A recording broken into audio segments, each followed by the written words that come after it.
Welcome to Evangelion and Sexuality. This is kind of a look at the nature of sexuality and sexual imagery kind of in Ava, and kind of how Ava really got its kind of sense of kind of sexual imagery and how that is intended to be used. So first of all, I should, I guess, introduce myself. I'm Joji Matthews. I'm a YouTuber. I'm the host and founder of the Neo-Taku podcast, which is a podcast that I do every 2 weeks with Lachlan Still, the pedantic romantic, Mirage fan, and David's Films, who's in the audience just there. I'm also at the ANU School of Art and Design in the Photography and Media Arts area. I study animation and video art. And so there are a couple of key figureheads that we're kind of going to be looking at, and these are like, pretty obvious kind of people to talk about, Anno Hideaki, Miyazaki Hayao, and then we kind of get into some stranger people for discussion. So this is Dr. Thomas Lamar, the writer of The Anime Machine and Ghosts on the Screen, and several other very interesting academic books on kind of the nature of Japanese animation and Japanese cinema, and kind of the history and artistic lineages which are held within that kind of framework. And so there are a couple of anime, manga, and even some live-action films that we're kind of going to be covering. Ama Ama to Inazuma and Cooking Papa are particularly interesting, primarily due to their uses of counter-hegemonic masculinity, which is kind of a big thing to discuss when we're kind of looking at Ikari Shinji and the kind of landscape that Evangelion inhabits as kind of a hegemonic work in its own right. It kind of looks at the nature of hegemony, and it brings forth this kind of idea of authoritarian apocalypticism, which was something that was kind of unheard of in Japanese media around the time of 1995. A lot of people were going to apocalyptic fiction primarily because of failure of hegemony. The government had kind of recently restructured. There was a huge economic collapse, and there was several other major things. There was the sarin gas attacks in 1995 in March, which killed 15 people or 50 people and injured many, many more, where a group of apocalyptic cult members sharpened the tips of umbrellas and went onto the trains and stabbed a bunch of people with them, tipping them with sarin gas, But then we're going to be looking at Aoi Hono, both the manga and the live-action version of it. This is a work by Kazuhito Shimamoto, who attended the Osaka Arts University with Anno Hideaki, and he very well documents kind of the landscape of anime and manga kind of between 1979 and 1984. That's kind of the general landscape that we're looking in, even though primarily it's looking specifically at 1980 and 1981, as that was kind of the debut year for the founding members of Gainax, as well as a lot of the second kind of manga boom, and kind of the birth of the Cool Japan movement occurred at that kind of time. I'll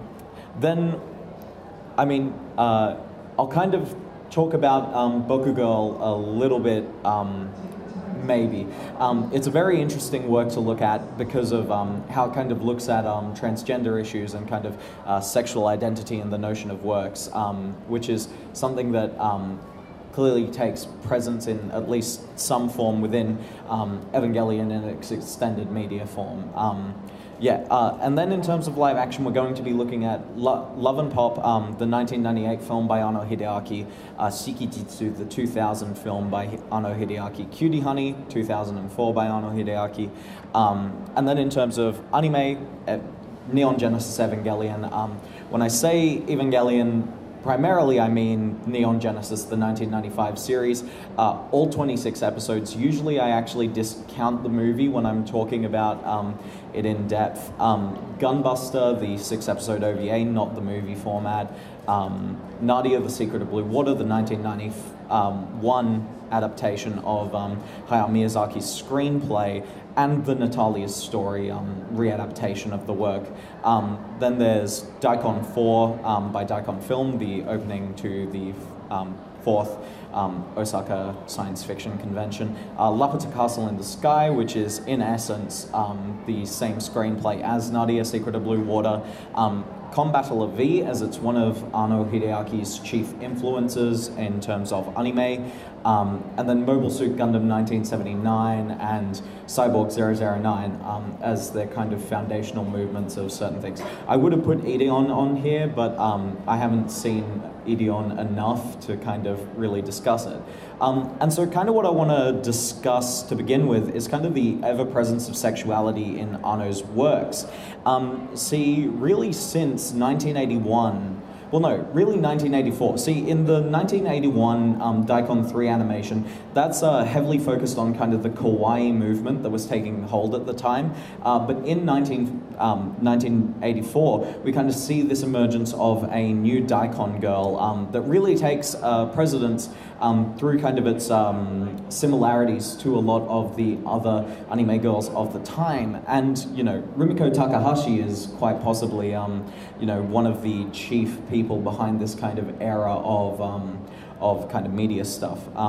You know, her depiction of Ram in Urusei Yatsura is incredibly interesting. And yeah, so there's kind of this continuity of design principles when we kind of look between Nadia and Lam. So, you know, how many of you know a lot of 1980s anime and manga? You know, just put your hands up if you do. Good taste. Yeah. Yeah, so like, Lam was a really interesting icon kind of for the landscape of anime and manga. She was even like, she's referenced in quite a lot of the first OVA boom.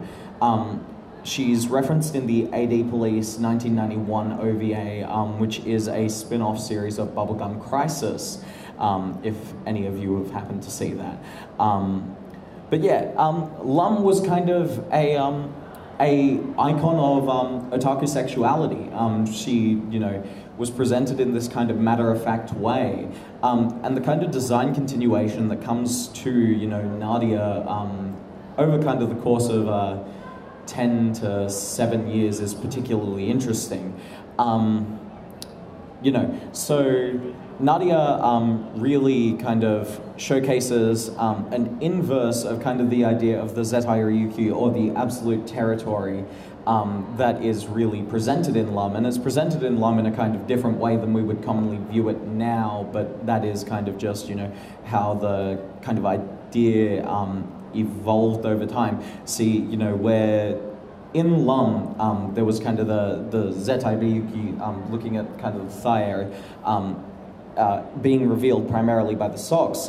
With Nadia, it is revealed in an inverse fashion. It is the skirt that kind of acts as the functional element of revealing in that sense.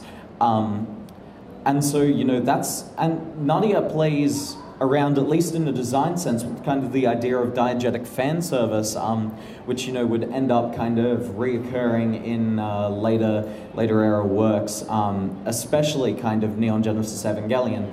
I mean, it was obviously present in kind of Gunbuster as well.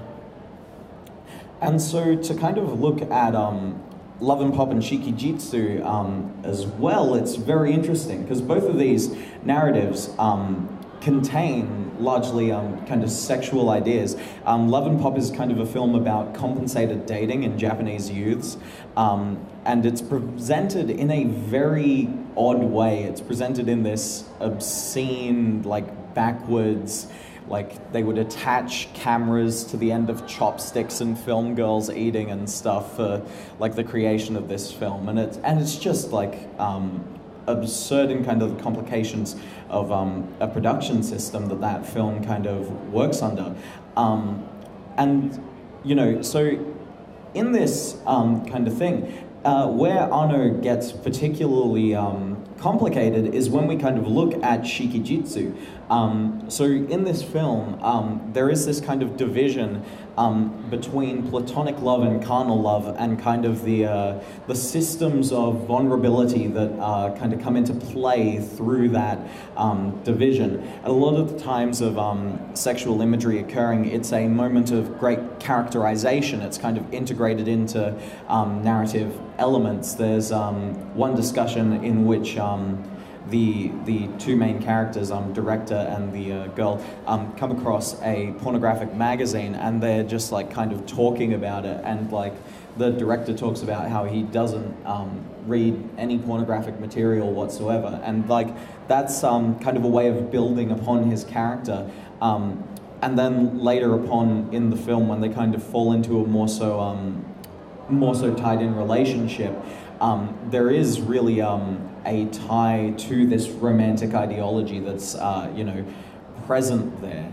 And on the topic of romantic relationships, there's this really interesting trend in a lot of Ano Hideaki's work. I mean, if we kind of look at 1984 to 1987's Adachi Mitsuru manga Touch, and the kind of 1985 to 1987 anime series that kind of went along with it, Asukara Minami is kind of the originator of this kind of tsundere trend that would kind of become re-emerged with Soryu Haskalangley, and kind of that integration of this idea, because and there is kind of more parallels between them than just that kind of idea of the tsundere and kind of this self-restricted sense of emotion and kind of romanticism. There is also this kind of direct parallel in terms of how these characters are sexualized. I'm sure many of you who've seen Evangelion are very familiar with the thermal expansion scene.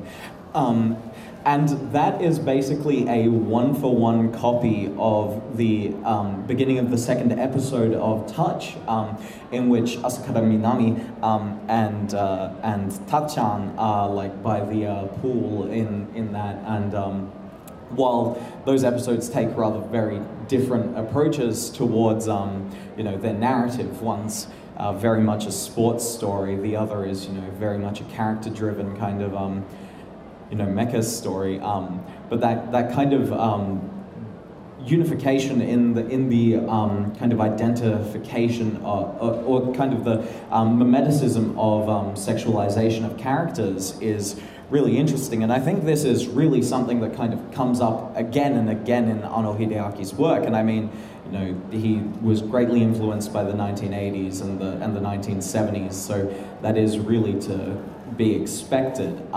Because when we kind of continue this, we get to this kind of really weird idea.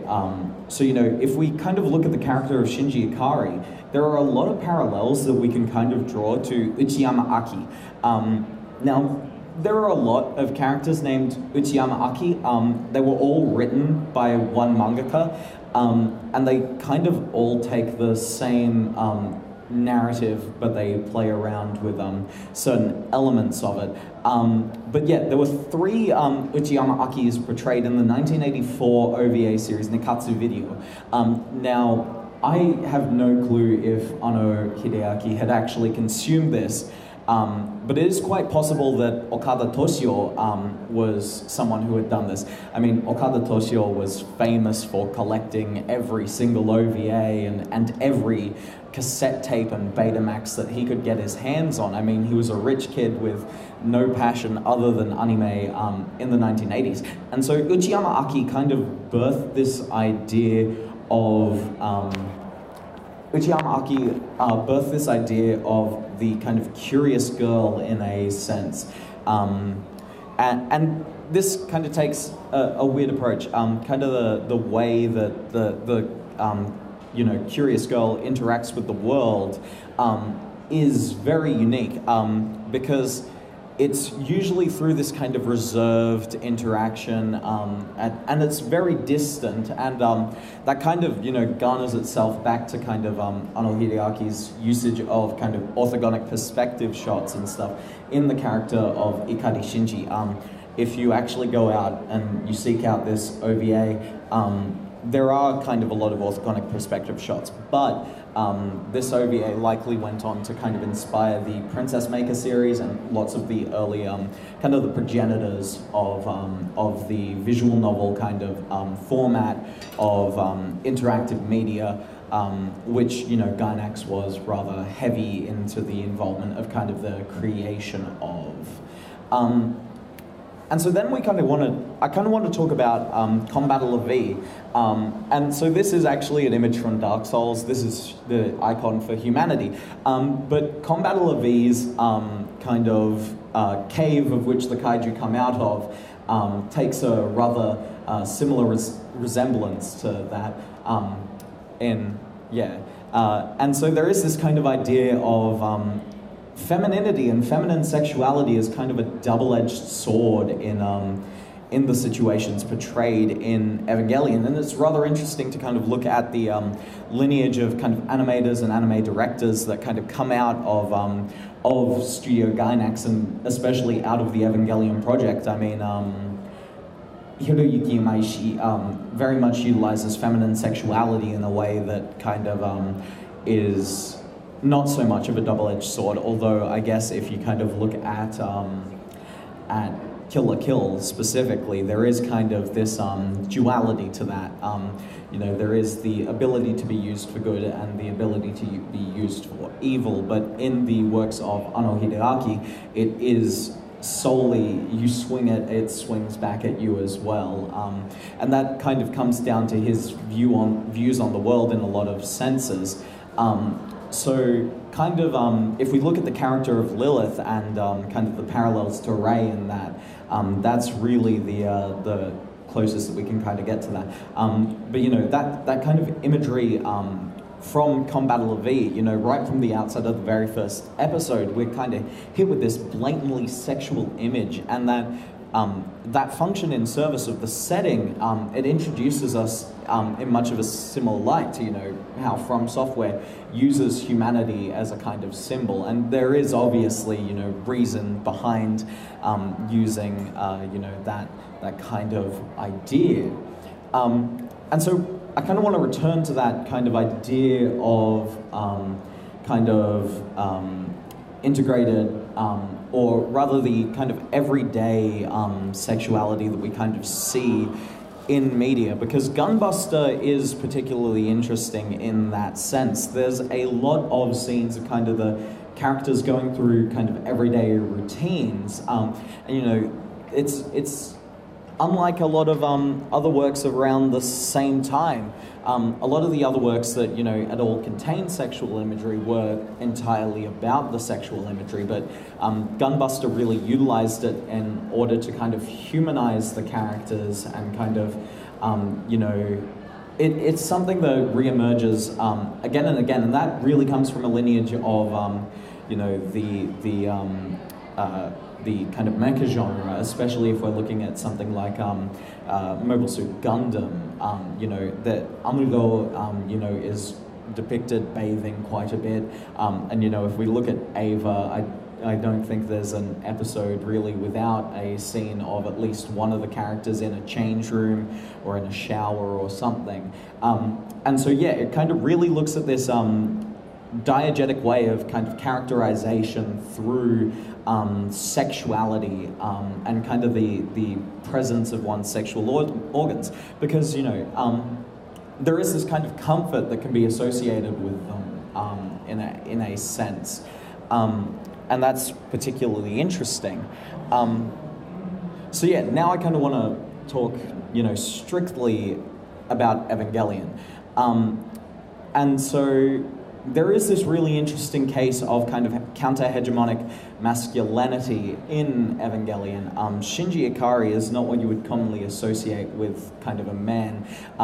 He very much is kind of counter-hegemonic in kind of his identity. And, you know, when we kind of look at something like Cooking Papa, you know, there is a very specific kind of gendering to the actions of the Papa. And, you know, he kind of takes on this role as a chef, even when he's making something as simple as like a bento box for his own lunch. But there is kind of this division there. And if we kind of look at the works of Clamp, you know, we kind of really look at the older brother in some of those works kind of taking on the role of the mother, and they would be referred to as okasan or as mama. And so that's really a kind of interesting perspective to kind of look at this, because there it's using very hegemonic kind of gendered roles in that sense. And so kind of when we you know, so when we look at kind of you know, a post-Evangelion work, kind of like Amamoto Inazuma, that started in 2008, I believe. You know, it takes on this kind of counter-hegemonic masculinity, and it's kind of commonly associated with kind of this idea of the Nikmen, the kind of Heisei era is way too involved with their children kind of father.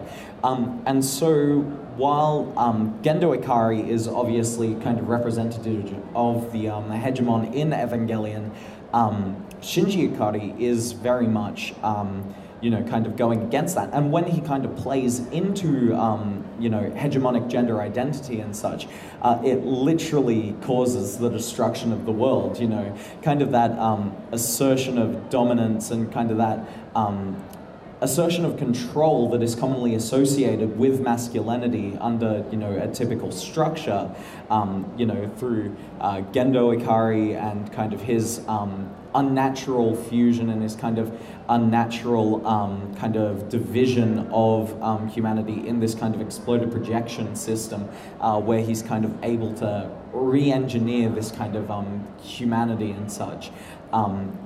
We kind of get this division there, where if, you know, humanity kind of wants to exist, they need to attempt to stop dominating, and that's really what Ikari Shinji kind of represents. You know, ultimately in kind of the end of Evangelion and in the 26th episode, what he ultimately decides is that he does not want to change the world, he wants to accept the world, you know.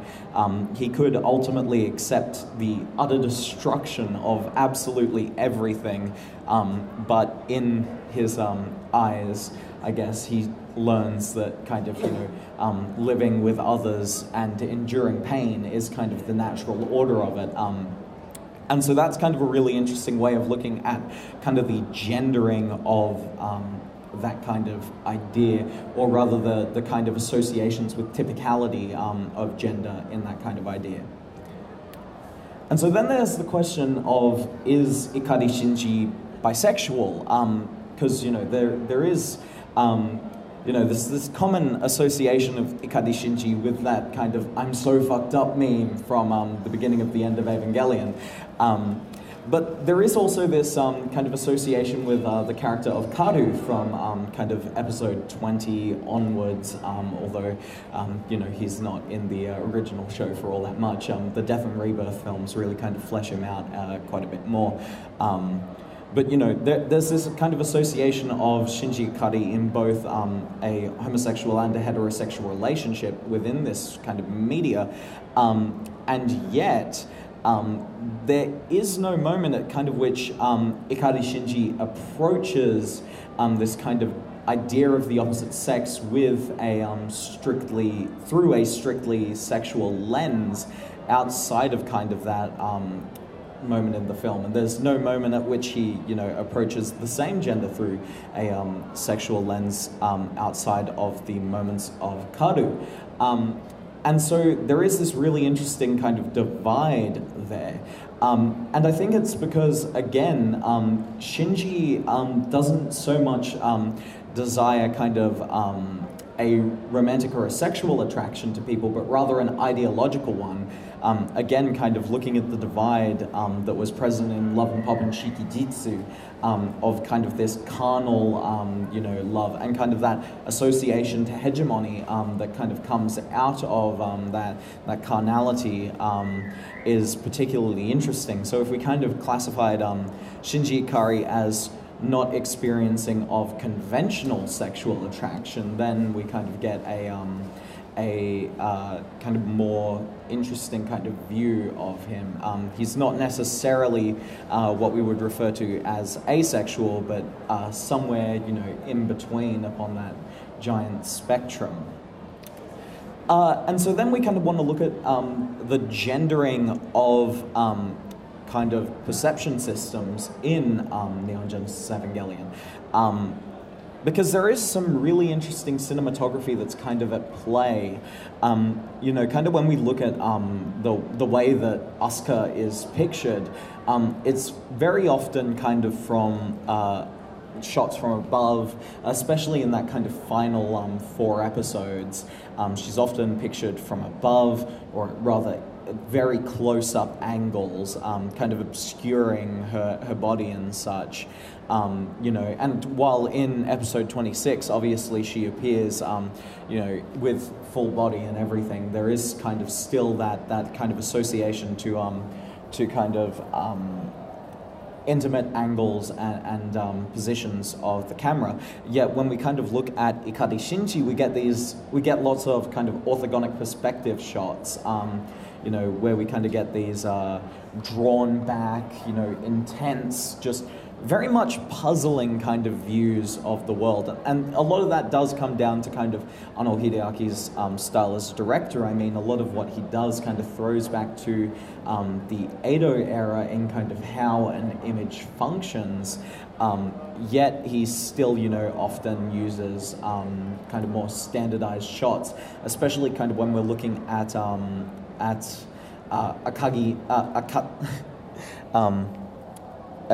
when we're looking at, when we're kind of looking at,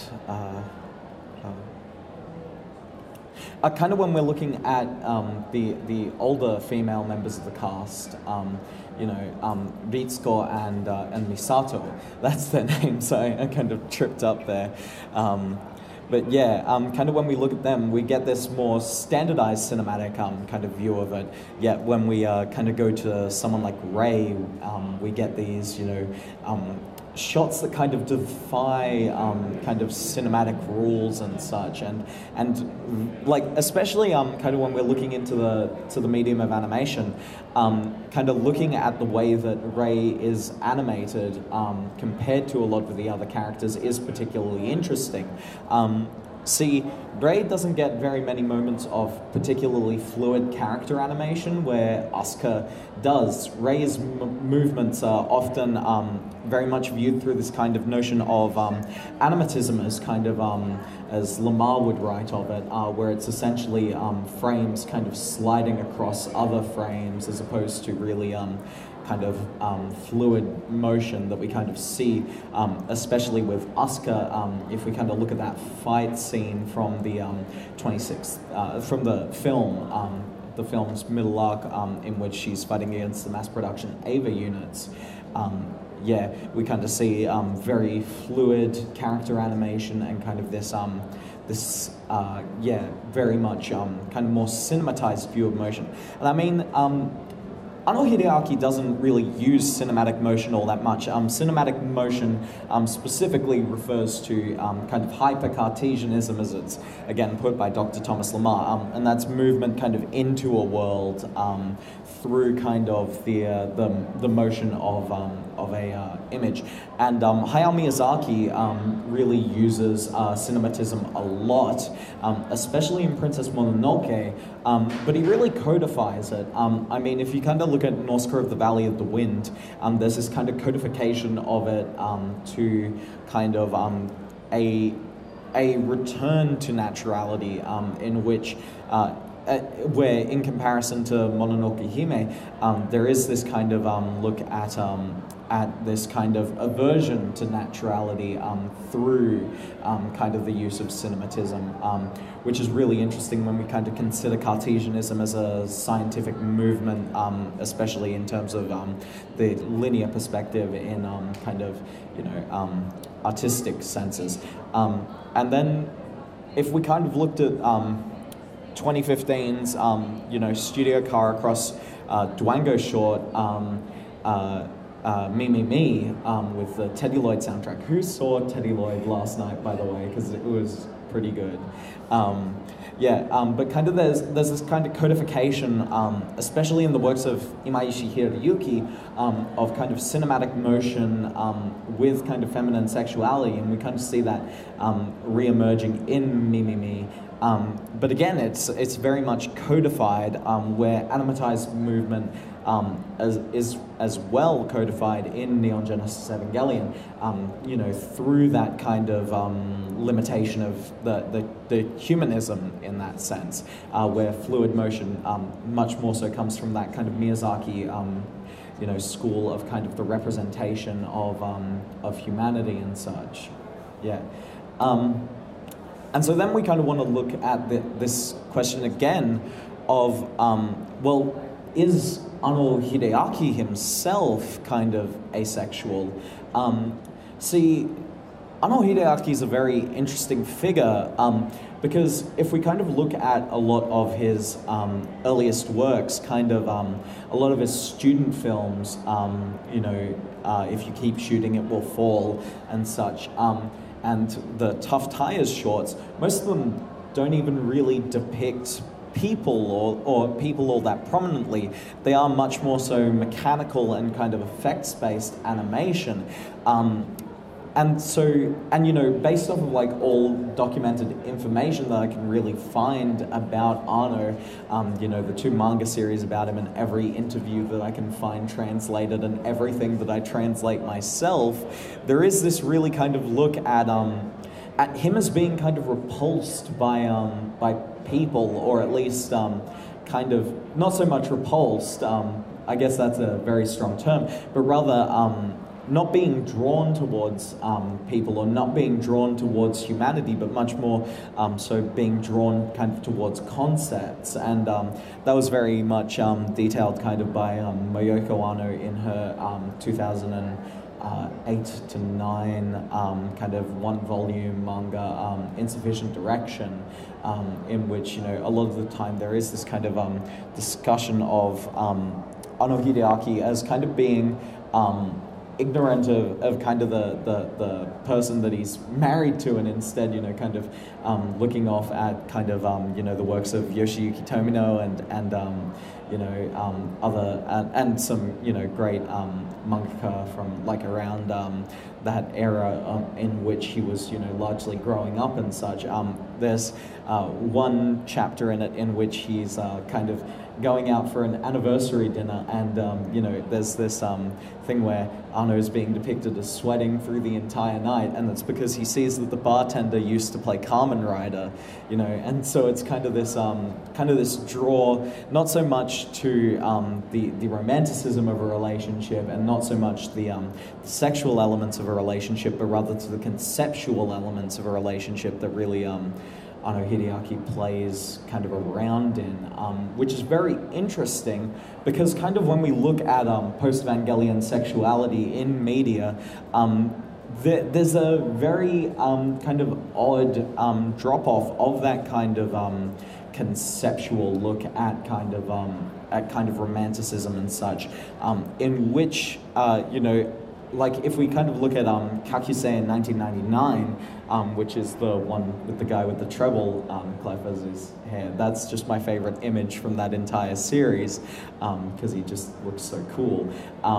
But yeah, like if we kind of look at that series, we get this really interesting kind of look at how a lot of people took kind of design elements from Evangelion, you know, and we kind of look at you know, elements of kind of the plug suit and stuff, and how that kind of reemerges in works such as kind of Infinite Stratos and basically most of the mecha genre since Evangelion, has kind of utilized the plug suit, which is, you know, to a lot of people a very sexualized design, even if, you know, in a lot of the senses of kind of depiction of Evangelion, it kind of makes people look kind of more amorphous. There's that one episode where kind of Asuka and Shinji are in the fireproof or the heat-resistant ones. It makes them just giant balls, you know, and that's just like kind of, you know, that idea. It kind of removes features. It doesn't so much accentuate them as they kind of end up getting depicted in a lot of doujinshi and you know, a lot of other you know, such works in kind of later years. And, you know, there is kind of a much more conceptual look at kind of the notion of sexuality and sexual imagery after kind of Evangelion's release. You know, Fully Cooley, you know, has, you know, some rather blatant sexual imagery within that show, yet the way that it's played is much more so as kind of a concept as opposed to kind of, you know, a fan service element and such. But we do see that kind of divide there. You know, we see kind of the works of Clamp where they kind of, especially Chobitsu, where they kind of gender technology and such, even when they're kind of working in a counter-Lacanian kind of narrative system, especially, well, no, actually Chobits is kind of working within a Lacanian system, but then it's very strictly gendering kind of the mechanics of narrative there. You know, and so we kind of see the framework of anime and kind of the representations of sexuality in anime changing really greatly kind of after Evangelion, but we don't see so much of that kind of we don't see much of an approach to kind of the idea of kind of platonic love as much in kind of the post-Evangelion era as we did kind of through the works of Anno Hideaki. We much more so kind of see that in his live-action works. And, you know, kind of to discuss Bokugirl, you know, there are scenes in Evangelion, specifically like episodes 7 and 8, in which, you know, there is that kind of first introduction of kind of Asuka, and, you know, there's the moment where they both get into the AV Unit 2, and, you know, Shinji has to wear the female design of the plug suit, and, you know, so that's kind of this notion of a kind of fluidity of gender identity, especially in the case of Shinji Ikari. I mean, he is literally just Nosuka, but drawn with, not Nosuka, Nadia, but drawn with shorter hair and kind of, yeah, male proportions instead. And, you know, so that kind of, when we look at something like Bokugirl, where there is this quite literal kind of transformation that occurs and kind of, and some of the like earlier kind of some of the like just in general transgender works that kind of came out of Japanese canon around kind of the post-Evangelion era, which is kind of 1997 to around 2012. That's kind of the delineating range in which kind of Evangelion had its kind of peak influence. We kind of see, you know, this very much look towards the performance of gender and such, and that kind of plays again into like this kind of counter-hegemonic structure towards identity that we kind of see, you know, really coming out of Ikari Shinji and, you know, a lot of the other kind of anime characters that came after him. Yeah, so I guess that's that for today. So I'm Joji Matthews. You can find me on YouTube at Joji Matthews. You can look up the Neotaku podcast, and yeah, I'll be around, just kind of, you know, willing to talk about Ava because it's great. Thanks.